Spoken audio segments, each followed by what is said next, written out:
우리 오늘 함께 보실 말씀은 신약성경 요한복음 20장 19절부터 21절입니다.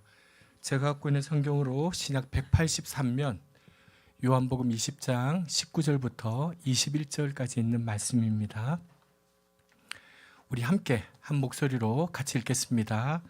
이날 곧 안식 후 첫날 저녁 때에 제자들이 유대인들을 두려워하여 모인 곳에 문들을 닫았더니 예수께서 오사 가운데 서서 이르시되 너희에게 평강이 있을지어다. 이 말씀을 하시고 손과 옆구리를 보이시니 제자들이 주를 보고 기뻐하더라. 예수께서 또 이르시되 너희에게 평강이 있을지어다. 아버지께서 나를 보내신 것 같이 나도 너희를 보내노라. 아멘.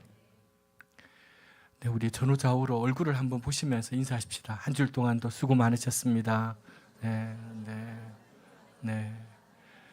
한 번 더 인사하시죠. 힘내세요. 힘을 내세요. 네. 2층에서 예배드리는 분들, 또 오늘 몸이 아파서 또 이런저런 이유로 오늘 이 온라인으로 유튜브를 통해 예배드리는 분들, 우리 전주에 계신 원권사님, 또 미국에 계신 우리 장로님 부부, 함께 이 예배에 참여하는 분들에게도 하나님의 크신 은혜가 함께 하시길 빕니다. 여러분은 요즘 잠을 잘 주무시고 계십니까? 얼굴을 한번 보니까 그래도 다 잘 주무시는 것 같아요. 불면증으로 고생하시는 교우들이 들어 계십니다. 약을 드시는 분들도 있고요. 불면증의 이유가 여러 가지 있겠지만 저의 경우에는 보통 여러 생각들이 바톤 터치를 하면서 막 이어갑니다. 이게 그럼 마음을 흔들거든요. 그래서 잠이 잘 오지 않는 경우가 저에게도 있습니다. 그 상태에 있는 한 깊이 잠드는 것은 거의 불가능합니다. 그래서 그 모든 상념들을 다 내려놓고 아무 생각 없이 누워 있으려고 노력합니다. 숫자도 세어봅니다. 돼지 한 마리, 돼지도 뭐 이렇게 세다 보면 삼겹살이 왔다 갔다 하고요. 이렇게 그 생각으로 그쳐야 되는데 이게 이제 생각이 막 확장이 되는 거예요. 마음이 잘 잡히지 않습니다. 잡으려고 하면 힘쓸수록 하면 더 잡히지가 않습니다. 마음이 흔들리고 분산되어 있으며 마치 흔들리는 기차에 서 있는 것처럼 삶을 제대로 살아갈 수가 없습니다. 잠을 못 자게 되면요. 안정된 삶을 살기 위해 가장 중요한 게 마음의 평화더라고요. 근데 그걸 유지하기가 너무 힘듭니다. 게다가 우리 모두는 마음의 평안을 위협하는 여러 가지 요인들에 다 둘러싸여 있습니다. 크고 작은 일들이 번갈아 가면서 우리의 마음의 평화를 빼앗아 갑니다. 위협합니다. 다 잡은 줄 알았던 질병이 다시금 고개를 들고 나타날 때 우리 마음은 불안에 휩싸입니다.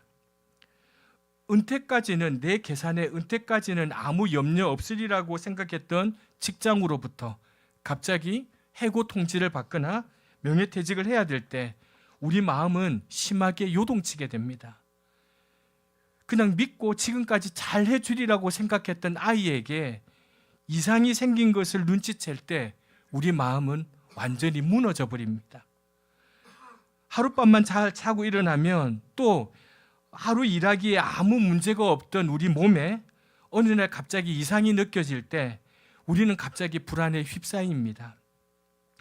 사랑하고 믿었던 사람에게 배신을 당하는 것처럼 느낄 때 우리 마음은 걷잡을 수 없이 흔들립니다.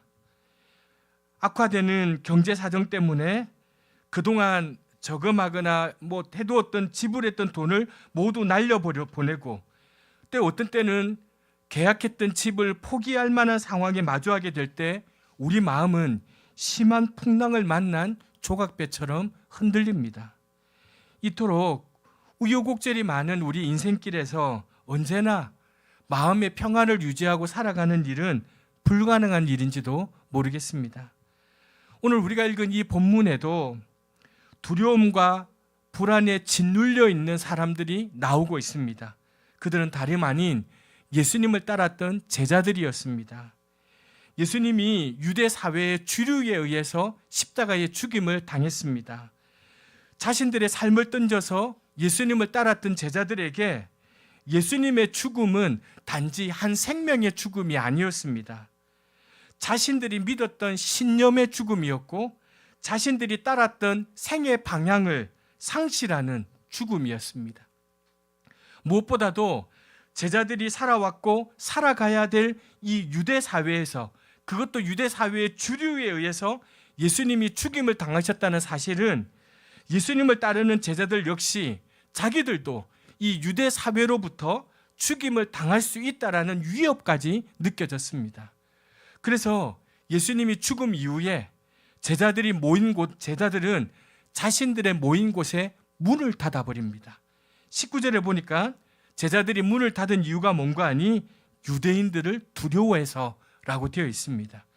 자신들의 생명도 해할지 모른다는 두려움, 이 세상, 그렇게 되면 어떻게 됩니까? 문을 닫아버려요. 이거는 두려움의 전형적인 방법입니다. 저도 목회를 하면서 어떤 교우들은 집에 들어가면서 식은 장치를 다 해버려요. 너무 무서우니까, 너무 두려우니까. 제자들이 느끼는 두려움이 얼마나 큰지 마주한 절박감이 어떠한지가 잘 드러나는 부분입니다. 근데 예수님께서 제자들이 두려움으로 문을 굳게 닫은 그 문에 예수님이 찾아오셨습니다. 굳게 닫힌 문으로 인해서 누군가가 그냥 들어오는 것은 자연 법칙으로는 불가능한데 예수님은 닫힌 문을 지나서 그들에게 찾아왔습니다. 이것이 우리에게는 기적처럼 보이지만 이제 부활하셔서 3차원의 공간을 초월하고 계셨던 예수님에게는 전혀 이상한 일이 아니었습니다. 이렇게 비유할 수 있습니다. 개미가 어디를 가다가 커다란 바위를 만났어요. 이건 내가 나의 힘으로는 어쩔 수 없는 상황이야 라고 생각할 거예요. 그때 우리 인간이 누군가가 그 돌을 집어서 옆으로 옮겨놔요. 개미는 나로서는 도저히 할 수 없는 일이었어. 내 앞에 거대한 벽이 순간 사라졌다. 이건 기적이다. 이렇게 말할 거예요. 여러분, 3차원을 초월해서 존재하시는 예수님이 행하신 일들이 3차원의 공간에 있는 우리들이 볼 때는 그렇게 보이는 거예요. 부활의 몸으로 제자들 앞에 나타나신 예수님이 제자들에게 이렇게 이야기합니다. 너희에게 평강이 있을지어다. 이건 당시 이게 헬라어로 에이레네라는 이 평안한 말은 유대인들에게는 상투적인 말이었습니다. 우리 한국 사람들이 처음에 이렇게 그냥 상투적으로 만날 때 뭐라고 합니까? 밥 먹었냐? 이런 거. 진짜로 밥 먹은 게 궁금한 게 아니에요. 그냥 물어보는 거예요. 상투적으로 물어보는 얘기예요. 여러분, 상투적인 말을 주고받을 때는요, 말하는 사람도 듣는 사람도 별다른 의미를 부여하지 않아요. 건성으로 말하고 건성으로 대답해요. 하지만 지금 이 경우는요, 예수님이 제자들에게 너희에게 평강이 있을지어다라고 말할 때 이 말은요, 절대 상투적인 말이 아니에요. 제자들의 마음에는요, 너무도 깊은 위로의 말이었어요. 그들에게 너무 깊은 안식을 가져다 주는 인사말이었어요. 왜냐하면 지금 제자들의 마음에는요, 평화가 절실했기 때문이에요. 이 두려움에 갇혀 있는 제자들에게는요, 이 평강이 너무나도 절실했기 때문이에요. 교우들이랑도 이렇게 인사를 나눌 때요, 제가 한 주일 동안 힘드셨죠? 라고 이렇게 물어보면요, 다 달라요. 어떤 교우들은요, 그 인사를 나누면 눈가에 눈물이 맺혀 있어요. 폭풍 같은 한 주를 보냈어요. 힘든 한 주를 보냈어요. 정말 힘들었어요. 그냥 힘드셨죠? 수고 많으셨어요? 라는 이 말이 그분에게는 위로가 되고 안식을 주는 말이에요. 너희에게 평강이 있기를, 이 인사말을 들었을 때 제자들이 이런 심정이에요. 맞아요, 예수님. 좀 그 평안을 저희들에게 좀 주십시오. 두려움에 떨고 있는 우리에게. 지금 우리들에게 간절하게 필요한 것은 다른 게 아니라 평화예요. 평화. 평안이에요. 그렇게 말하고 싶었을 거예요. 하지만 지금 그들 가운데 나타나신 사람이 누굽니까? 제자들이 어리둥절했을 거예요. 문들을 모두 꼭꼭 걸어 잠갔는데 갑자기 그들 가운데 한 사람이 뚝 나타났는데 도대체 도깨비에 홀린 것 같은 느낌에 빠진 사람들도 있었을 거예요. 소름 끼치고 닭살이 돋았을 거예요. 예수님은 너희에게 평화가 있기를 라고 말하지만 어쩌면은 그들의 마음은 더 두려웠을 거예요. 저 귀신 아닌가? 더 두려웠을 거예요. 예수님이 그 감정을 모르실 리가 없었어요.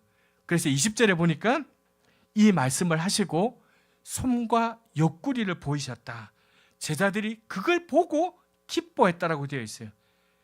예수님은요, 제자들에게 두 손을 펴서 양 손바닥 가운데 못 박혔던 상처를 보여줍니다.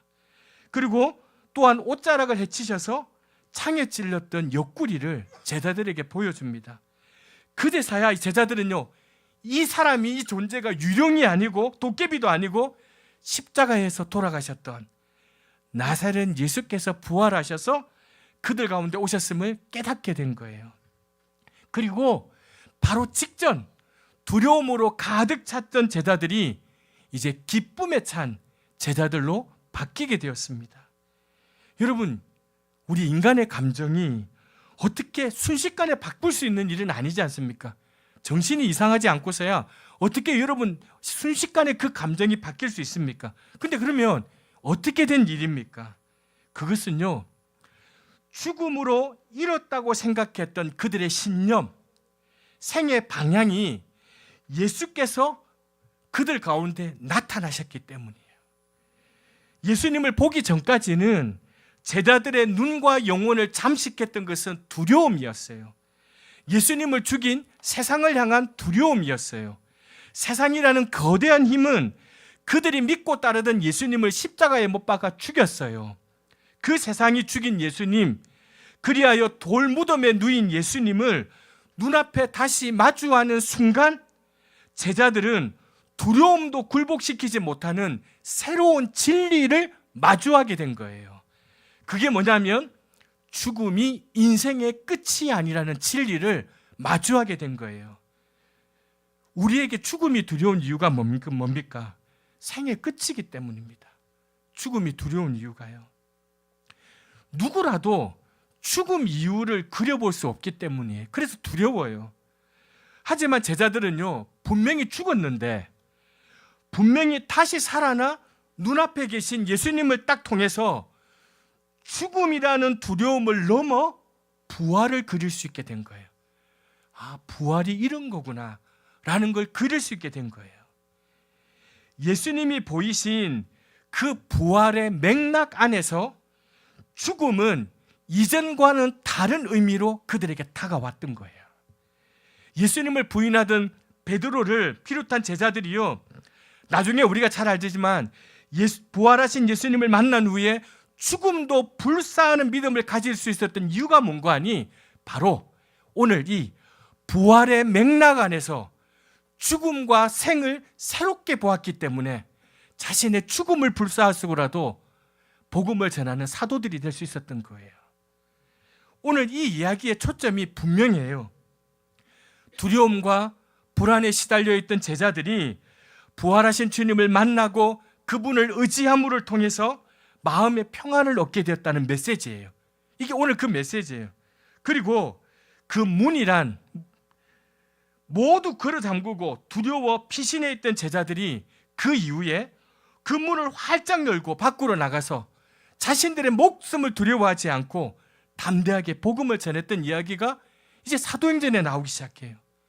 이렇듯 우리도 부활하신 주님께서 지금도 우리 가운데 살아계심을 믿고 깨닫고 그분과 함께 살아가면 우리 마음에 있는 두려움을 떨쳐버리고 우리 마음에 평안을 얻고 그 평안의 힘으로 이 땅의 시험과 환난을 극복할 수 있다는 거예요.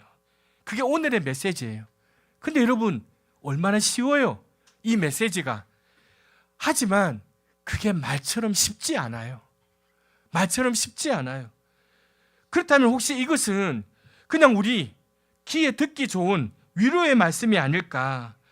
그렇게 내가 부활의 주님을 믿고 의지하고 평안을 구하는데도 불구하고 맨날 현실을 마주할 때마다 마음은 요동치고 손은 떨리고 눈동자는 흔들리고 판단력이 마비되는 그런 일은 도대체 무엇 때문일까?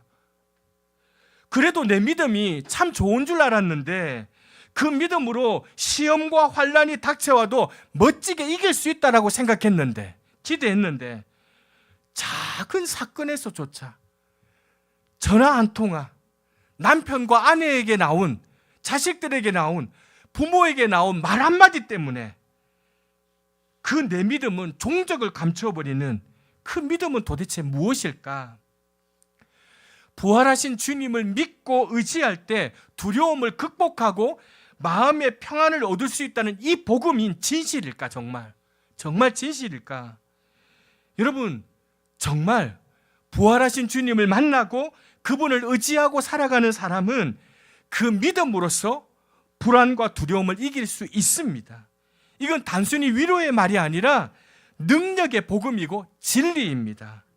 여러분, 우리 인간에게 가장 두려운 적인 죽음에서조차 마음의 평안을 잃지 않을 수 있는 비밀이 바로 이 믿음 안에 있는 거예요. 문제는 어디에 있느냐? 우리 자신에게 있는 거예요. 우리 자신의 믿음에 있는 거예요. 오늘 이 성경의 말씀의 약속은 진리인데 그 진리의 능력을 발휘하기에 우리 믿음이 너무 적다는 데 문제가 있는 거예요. 이 말씀은, 이 진리는 명확한데 우리에게 믿음이 적은 게 문제예요. 믿는다고는 했지만 그 믿음이 부족했고 그 믿음이 부족했기 때문에 우리의 평안은 너무 쉽게 흔들렸어요. 같은 믿음처럼 보여도, 신앙생활을 이렇게 하면서 같은 믿음처럼 보여도 이렇게 흔들리지 않는 평화를 가능하게 하는 믿음이 있는가 하면 아주 작은 일에도 촛불처럼 꺼져버리는 믿음도 있어요, 여러분. 사랑하는 교회 여러분, 우리에게 있는 믿음은 어떻습니까? 저에게 있는 믿음, 여러분에게 있는 믿음은 어떻습니까? 우리 마음에 있는 평화는 어떤 평화입니까? 우리가 부활하신 주님을 진실하게 믿고 있다면 우리가 그분에게 있었던 그 평화, 그리고 우리에게 주시기를 정말로 원하는 이 평화를 얼마나 누리고 계십니까? 이제 더 이상 미루지 말고, 저 뒤로 미루지 말고요, 우리 자신을 한번 살펴볼 필요가 있지 않겠습니까? 우리의 믿음과 우리의 마음의 평안을 한번 점검해 볼 필요가 있지 않습니까? 그냥 무턱대고 예수 믿지 말고, 무턱대고 부활의 주님을 믿는다고 말하지 말고 한번 진지하게 우리의 믿음, 우리 마음의 평안을 점검할 필요가 있지 않겠습니까? 신앙생활을 오래 해온 연륜만큼 죽음의 위협에서조차도 미동도 없고 목소리에 뚫리는 기세가 하나도 없고 손길과 발걸음이 견고하면 얼마나 좋겠습니까? 죽음 따위는 겁나지 않아. 여러분, 이러면 얼마나 좋겠습니까? 그런데 우리의 실상은 어떻습니까? 죽음의 위협은 고사하고요, 아주 사소한 일에서차 초라하게 얼마나 흔들립니까? 지난 일주일 동안 여러분과 제 삶을 한번 되돌아보십시오. 아무것도 아닌 일에 얼마나 열받고 얼마나 종잡을 수 없고 얼굴 울그락불그락하고 그랬습니까? 예수님께서 돌아가시기 전에 제자들에게 하신 말씀이, 이런 말씀이 있습니다. 같이 읽겠습니다. 너희에게 끼치노니 나의 평안을 너희에게 주노라. 내가 너희에게 주는 것은 세상이 주는 것과 같지 아니하니라. 너희는 마음에 근심하지도 말고 두려워하지도 말라. 오늘 우리가 함께 나누고 있는 이 부활하신 주님이 제자들에게 너희에게 평강이 있을지다, 평안이 있을지라고 인사한 건요, 바로 이 말씀을 이루시는 거예요. 오늘 이 약속을 확인시켜 주는 거예요.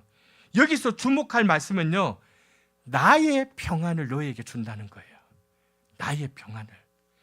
막 세상이 원하는, 우리가 원하는 그런 평안이 아니라 예수님이 가지고 있는 평안, 그 평안을 우리에게 준다는 거예요.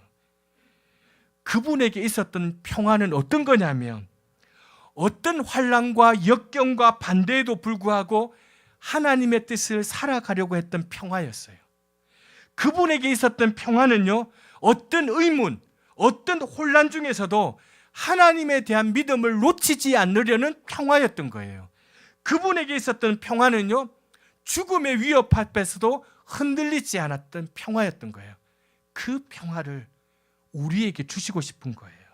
당시 최고의 권력자였던 가야바와 안나스와 빌라도 앞에서도 주눅들지 않고 자신이 가야 될 길을 흔들림 없이 가게 했던 그 평화를 우리에게 주시고 싶은 거예요. 내면에 깊은 곳에 자리 잡고 있던 이 평화는 오히려 가야바와 안나스와 빌라도가 가졌던 거짓 평화를 뒤흔들어 놓았어요. 주님이 우리에게 주시는 그 평화를 누리면요, 세상 사람들이 가지고 있는 거짓 평화를 뒤흔들어 놓아요. 사람들은요, 자기가 평안한 줄 알았는데 우리의 평안을 보고요, 아, 내가 누리는 게 평안이 아니구나, 참다운 평안이 아니구나. 여러분, 그 당시에 정권을 가졌던 빌라도도요, 무력한 죄수 예수님 앞에 떨었어요. 권력과 금력과 군사력은요, 그 얻었던 빌라도의 거짓 평화가요, 예수님의 참된 평화 앞에서 무참하게 깨어졌던 거예요. 여러분, 우리는 그 평화를 가지고 있습니까? 우리가 가지고 있던 그 참된 평화로 인해서 세상에 가지고 있는 거짓 평화가 뒤흔들리고 있습니까? 아니면 오히려 우리가 세상의 그 거짓 평화에 속아서 우리의 평화를 잃어버리고 있지는 않습니까? 그 평화를 예수님께서는 제자들에게, 그리고 오늘 우리들에게 주시고 싶으신 거예요. 여기서 한 가지 기억할 건요, 이토록 흔들리지 않는 평화를 누리고 있었던 예수님도요, 다가오는 위협 앞에 감정이 흔들리셨어요. 요한복음 12장 27절에 보면요, 예수님은 앞으로 당할 십자가의 죽음을 생각하면서 하나님께 이렇게 기도해요. 지금 내 마음이 괴로우니 무슨 말을 하겠습니까? 달리 번역하면 이런 거예요. 내 마음 너무 흔들리고 있어요, 하나님. 내 마음이 너무 흔들리고 있어요. 이렇게 번역할 수 있어요. 무슨 뜻입니까? 예수님도 인성을 가지신 분이기 때문에 환난과 고통과 죽음의 가능성 앞에서 마음의 평화가 흔들리셨던 거예요. 일시적으로나마 마음이 흔들리신 거예요. 그러니 예수께서 가지고 있었던 그 평화를 우리가 말하면서 그거는 신이나 가질 수 있는 평화야, 그걸 우리 인간에게 불가능해라고 단정해서는 안 되는 거예요. 예수님은 하나님의 아들이셨지만 동시에 우리와 같은 인간이었기 때문에 예수님이 가졌었던 그 평화를 우리도 가지고 누릴 수 있는 거예요. 그분도 우리와 같은 감정을 가지셨어요. 환난과 고통과 죽음의 위협 앞에서 그분도 잠시나마 감정의 출렁임이 있었어요. 우리처럼 말이에요. 우리도 얼마나 감정의 출렁임이 많아요. 그러나 우리 예수님은요, 그 흔들림을 진정시키고 다시금 깊은 바닷속 같은 평화를 되찾으셨고요, 그 평화의 능력으로 십자가의 길을 묵묵히 걸어가실 수 있었던 거예요. 이 평화가 저에게도 여러분에게도 있었으면 좋겠습니다. 그런데 이 같은 평화는 세상을 통해 오지 않습니다. 세상의 무엇을 통해 오지 않습니다. 오직 부활하신 예수님에게서만 찾을 수 있는 평화입니다. 그분은 지금도 보이지 않는 모습으로 우리들 가운데 함께하고 계십니다. 그리고 주님은 우리에게 말씀하십니다. 너희에게 평화가 있기를, 너희 가정에 평화가 있기를, 너희 자녀들에게 평안이 있기를. 주님의 이 음성을 듣고 오늘 이 시간에 우리가 마음의 문을 열고, 오 사랑의 예수님,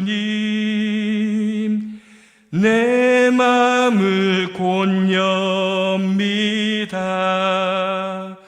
곧 들어와 나와 함께하며 내 생명이 되소서. 주님, 내 마음에 오십시오. 부활하신 주님, 내 마음에 오십시오. 오셔서 내 주님이 되어 주십시오. 내 삶의 주인이 되어 주십시오 라고 고백하고 그렇게 하루하루를 살아가다 보면 그 평화가 어느새 내 마음의 깊은 곳에 자리 잡게 될 것입니다. 우리는 너무도 감정에 쉽게 속아버립니다. 감정은 하나님께서 우리 인간에게 주신 선물이에요. 너무 귀중해요, 감정. 그런데 그 감정은 하나님이 우리에게 주신 선물이지만 그 감정을 우리 인생의 인도자로 삼아서는 안 돼요. 중요한 말이에요. 감정은 하나님의 선물이지만 그 감정을 우리 인생의 인도자로 삼아서는 안 돼요. 왜냐하면 믿을 수 없는 게 우리 감정이기 때문에. 특히 우리에게 어떤 부정적인 일이 일어날 때, 우리 가정에, 여러분의 삶에 일어날 때 우리 감정은 믿을 수 없도록 반응해요. 작은 일인데도 불구하고 마치 큰일이라도 난 것처럼 우리를 속여요. 감정이요. 우리가 말버릇 가운데 고쳐야 될 게 하나 있어요. 막 무슨 일을 당했을 때 우리 잘하는 말, 큰일 났다 진짜, 큰일 났다, 이렇게 말하는 버릇 고쳐야 돼요, 여러분. 혹은 막 다른 사람에게 무슨 일이 일어났을 때 다짜고짜 너 큰일 났어 이제. 애들한테도 막 시험 하나 잘못 치고 너 이제 큰일 났다, 네 인생 이제 끝났어, 큰일 났다. 여러분, 그렇게 운을 떼는 버릇을 고쳐야 돼요. 고쳐야 돼요. 우리가 큰일 났다라는 말을 들으면 어떻게 돼요? 마음이 철렁 내려앉아요. 철렁 내려앉아요. 근데 이야기를 들어보면 별로 큰일 아니에요. 별로 큰일 아닌 이야기가 대부분이에요. 정말 큰일이 아니면 큰일 일어났다고 말하지 말아야 돼요. 그렇게 말하는 것은 감정에 속는 거예요. 우리 감정에.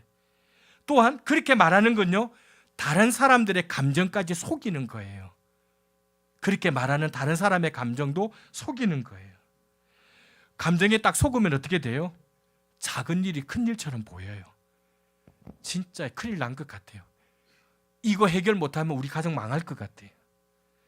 그렇게 되면 그 일을 처리할 수 있는 마음의 평화를 잃어버리게 돼요. 오히려 큰 일처럼 보이는 일을 당해도 작은 일처럼 일을 당하는 태도가 필요해요. 어떤 일을 당해서 큰일 났다라는 느낌이 들 때 마음을 진정시키고 아니야, 이건 분명 그렇게 큰일이 아닐 거야 라고 말할 필요가 있어요. 여러분, 부활하신 주님을 우리의 인생의 주인으로 영접하고 그분과 함께 매일 동행하는 삶을 살아가는 사람이라고 해도, 그리고 그 믿음이 아무리 깊은 사람이라고 해도 부정적인 사건을 만났을 때 어느 정도 감정에 동요하는 거 피할 수 없어요. 있어요, 여러분.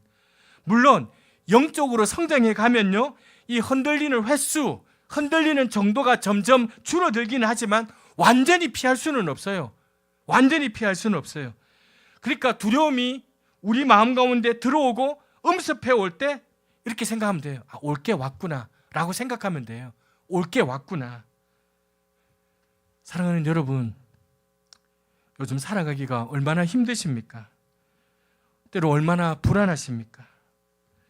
때로 자녀들로 인해 밤잠을 제대로 잘 수 없는 분들 있지 않습니까? 재정적인 압박으로 인해 혹은 불안한 직장으로 인해 마음이 조마조마한 분들 있지 않습니까? 자꾸 약해져가는 기력으로 인해서 낙심될 때가 자주 있지 않으십니까? 몸의 기능이 하나하나 둘씩 망가져가는 것을 보면서 침울해지고 다음에는 또 어디가 안 좋아질까 불안한 마음으로 몸을 살피는 분들도 있지 않으십니까? 도대체 이 불안과 두려움에서 완전히 면제될 수 있는 사람이 누구이겠습니까? 오늘 이 시대에 가장 많은 사람들이 앓고 있는 병이 있다면 그게 불안이라는 병인데, 그 말이 진실이에요. 정말 우리 모두가 불안의 병을 앓고 있어요. 어느 교우가 그러더라고요. 요즘 하도 공사장 땅이 꺼지니까요, 차 몰고 갈 때 맨날 그 걱정한대요. 내가 이거 안 꺼질까? 꺼지면 어떻게 대처할까? 이 생각한대요. 불안이 우리가 엄습해 오는 거예요. 그러니 우리 마음이 마치 오늘 본문에 나오는 예루살렘의 어느 집, 구석의 어느 방에 문이라는 문은 꼭꼭 그래 잠그고 이 일이 장차 어떻게 될까 몰라서 두려워 떨던 제자들과 우리가 다 같지 않습니까? 우리도 마음의 문을 꼭꼭 그래 잠그고 한 구석에 쪼그려 앉아갖고 두려워 떨고 있지 않습니까? 부활하신 주님께서 제자들에게 주신 말씀, 너희들에게 부디 평강이 있기를. 이 말씀이 절실하지 않으십니까? 저는 절실합니다. 저는 절실합니다. 이 말씀이 오늘 우리에게 주님이 찾아오셔서 직접 들려주신다면 얼마나 좋겠습니까? 예수님께서 있었던 그 평화가 우리에게 지금 있다면 얼마나 좋겠습니까? 여러분, 우리가 이 평화를 얻기 위해서 큰일 났다라고 외치는 감정의 속임수에 속지 마시기 바랍니다. 절대 속지 마시기 바랍니다. 고요히 물러서서 이 감정의 속삭임에 귀를 막고요, 우리 중에 이미 와 계신 부활의 주님을 바라보시길 바랍니다. 부활은 신비입니다. 부활은 신비입니다. 물리적으로도 경험적으로도 알 수 없는 하나님의 광대하심, 신비입니다. 그리스도인의 신앙생활은요, 이곳에서 깊어지는 겁니다. 여러분이 나는 왜 신앙생활을 하는데도 이렇게 깊어지지 않을까? 이 부활의 신비를 믿지 않기 때문입니다. 부활하신 주님, 부활의 신비를 믿으면요, 신앙생활은 깊어집니다. 믿음은 결코 우리의 경험과 지식을 소홀히 여기지 않지만 그렇다고 경험과 지식이 전부인 것처럼 말하지 않습니다. 진정한 믿음은 우리의 경험과 지식의 문을 하나님의 신비를 향해 활짝 열어놓는 것, 이게 신앙이에요. 내가 경험하고 내가 지식이 있는데 이 문을요, 하나님의 신비를 향해 활짝 열어놓는 것, 이게 여러분 믿음이에요.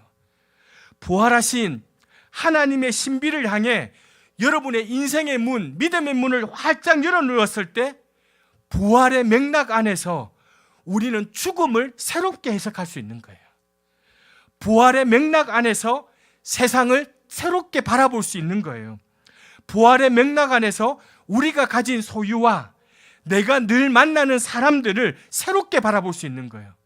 여러분의 자녀들을 어떻게 새롭게 바라볼 수 있는가? 부활의 맥락 안에서. 내 이 가진 소유를 지금 이 노후에 어떻게 할까? 이거 갖고 될까? 이런 고민을 할 때 내 가진 소유를 어떻게 새롭게 볼 수 있는가? 부활의 맥락 안에서 보면 새롭게 볼 수 있는 거예요. 나의 유한하고 좁은 경험과 지식으로 죽음과 세상과 마주한 사람과 상황과 사람을 판단하는 게 아니라 이제부터 부활의 맥락 안에서 죽음과 세상과 마주하는 상황과 사람들을 이해하는 것, 이게 믿음이에요. 이게 믿음이에요. 그러기에 여러분, 부활신앙은요, 우리의 모든 삶에 영향을 미쳐요. 이전과 다른 삶을 가능하게 만들어요. 예수님의 제자들이, 그 겁 많던, 두려움 많던 제자들이 어떻게 목숨을 걸고 복음을 전하는 사람들이 됐는가? 이전과 다른 사람의 살 수 있었던가? 부활신앙 때문에. 부활신앙. 예수님의 제자들이 부활을 목도하고 부활의 맥락 안에서 죽음과 세상과 자신들이 마주하는 상황과 사람들을 새롭게 바라보고 보았듯이 오늘 우리도 부활은 우리의 모든 삶을 새롭게 변화시키는 신비예요. 우리 그리스도인들이 세상을 이기는 것은요, 막연하고 무조건적인 믿음 때문에 이길 수 있는 게 아니에요. 믿습니다 하는 마음 때문에 이기는 게 아니에요. 우리가 이 세상을 이길 수 있는 것은요, 모든 것을 부활의 맥락 안에서 새롭게 바라보는 믿음 때문에 이기는 거예요. 이 부활의 맥락 안에서 새롭게 바라보는 그 사람을요, 세상은 못 이겨요. 도대체 물질도, 사람도, 학력도, 인생도, 자리도, 그 무엇도 부활의 맥락 안에서 새롭게 바라보는 사람들을요, 세상은 못 이겨요. 여러분, 아무도 들어오지 못하도록 꼭꼭 그를 잠근 우리 마음의 방에도 부활의 주님께서 찾아오실 것입니다. 이제 아무 희망이 없어. 그렇게 감정의 소리에 여러분의 귀를 막고 고요히 물러 앉아서 이 현실에 눈을 감고 하나님께서 보여주시는 진실에 눈 뜨시길 바랍니다. 지금 여러분의 자녀들을 위협하고 있는, 여러분의 가정을 위협하고 있는 그 일이 정말 나를 어찌할 수 있는지 없는지 깊이 생각해 보세요. 내가 부활하신 주님과 함께 한다면, 그리고 예수 그리스도를 죽음 가운데서 다시 일으키신 하나님과 함께 한다면 두려워할 게 도대체 무엇인지 한번 따져보세요. 죽음조차도 나를 어찌할 수 없다는 믿음이 우리에게 있다면 무엇을 무서워하고 무엇을 두려워하겠습니까? 불안은 미래에 대한 염려에서 오는 법인데, 미래의 주인이신 우리 주님께서 나와 함께 하시는데 무엇을 불안해하겠습니까? 오늘 마지막으로 예수님이 제자들에게 계신 이 말씀을 다시 한번 읽어보시기 바랍니다. 같이 읽겠습니다. 곧 나의 평안을 너희에게 주노라. 내가 너희에게 주는 것은 주는 것과 같지 아니하니라. 너희는 마음에 근심하지도 말고 두려워하지도 말라. 사랑하는 교회 여러분, 마음에 근심하지도 말고 두려워하지도 마십시다. 주님께서 주시는 평화를 구하십시다. 그 놀라운 평화가 저와 여러분 모두에게 항상 머물러 있어서 그 평화의 능력으로 우리 주님이 그러셨듯이 이 세상을 이겨내십시다. 부활의 주님께서 우리와 세상 끝날까지 함께 하실 것입니다.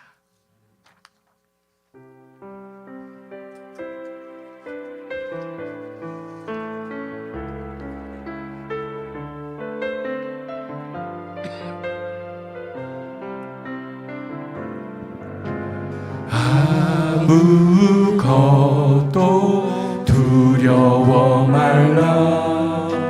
주 나의 하나님이 지켜주시네. 놀라지 마라. 겁내지 마라. 주님 나를 지켜주시네. 한 번 더. 아무것도 두려워 말라. 아무것도 두려워 말라. 주 나의 하나님이 지켜주시네.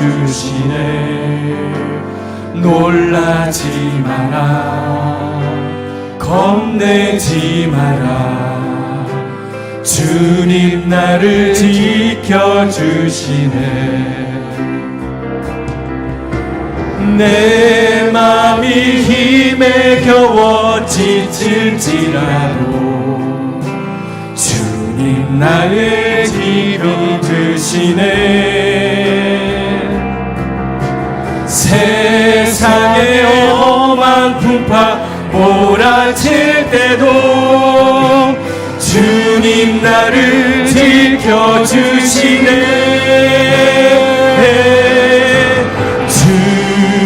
주님은 나의 산성,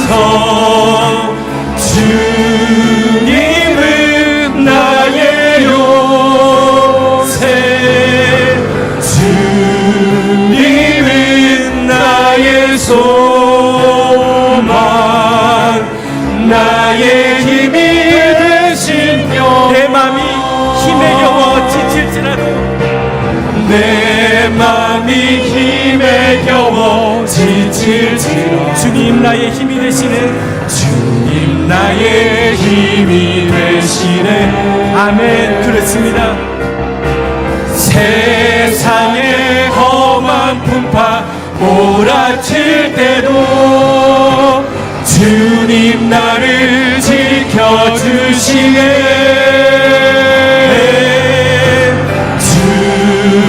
주님은 나의 산성,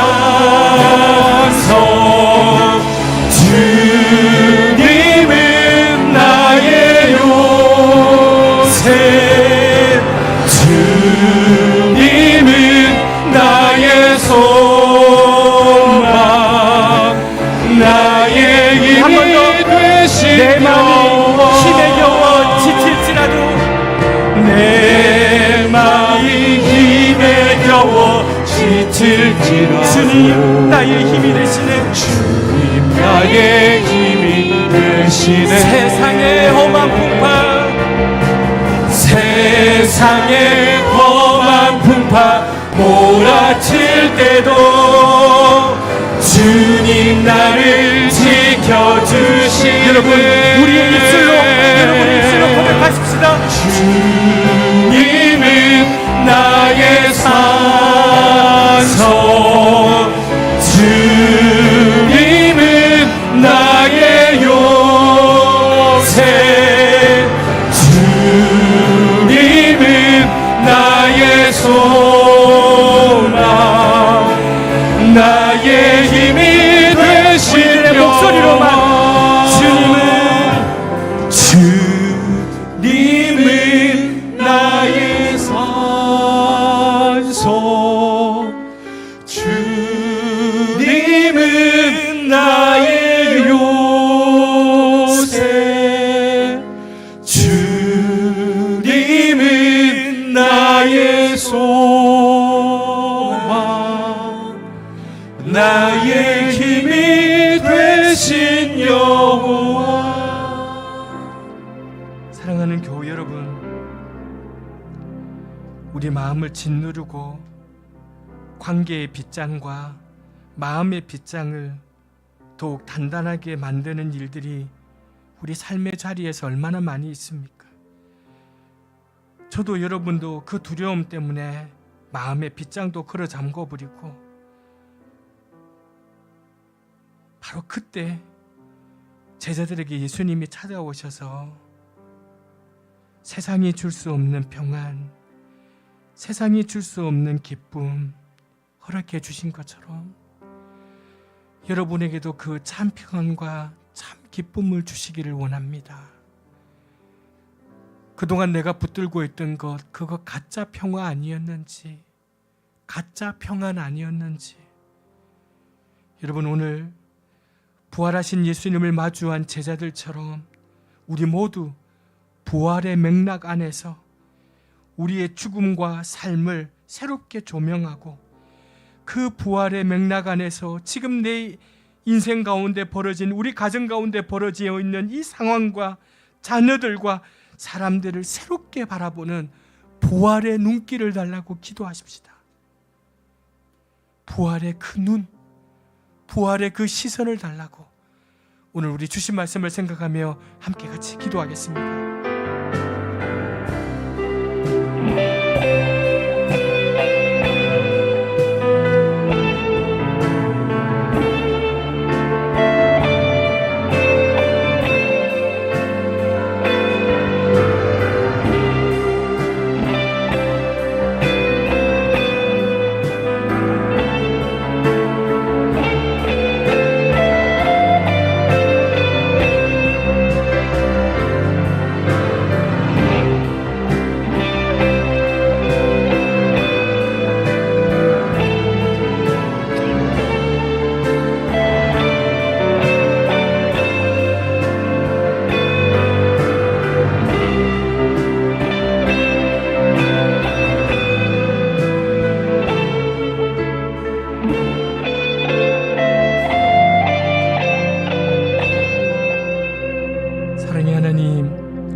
우리의 삶의 자리에서 들려오는 소식들은 점점 우리 마음을 짓누릅니다.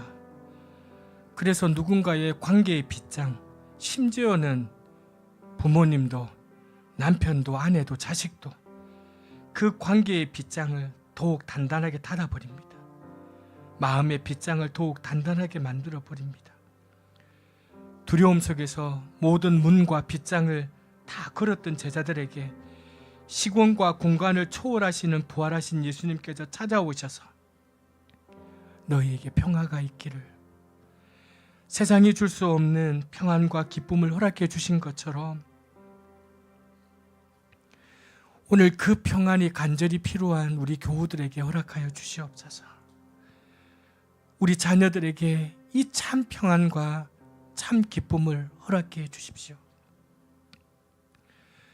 부활하신 주님을 마주했던 제자들이 이 이후에 부활의 맥락 안에서 자신의 죽음도 자신의 삶도 새롭게 조명하고 부활의 맥락 안에서 자신들이 처해지는 상황과 사람들을 새롭게 바라보는 부활의 눈길을 가졌던 것처럼 오늘 이 땅을 살아가는 우리 교우들에게도 이 부활의 눈길을 허락하여 주시옵소서. 그래서 죽음도 세상도 처해 있는 이 상황도 사람도 그 부활의 맥락 안에서 새롭게 바라볼 수 있는 은혜를 우리에게 허락하여 주옵소서. 그래서 이전과 이후의 삶이 달라지는 은혜가 우리 가운데 있게 해 주옵소서. 하나님 주신 은혜에 감사해서 귀한 헌금을 드립니다. 교우들의 눈물, 교우들의 수고, 교우들의 땀입니다. 하나님의 나라를 위해서, 주님의 몸된 이 공동체를 위해서 잘 쓰여질 수 있도록 축복하여 주옵소서. 예수님의 이름으로 기도합니다. 아멘.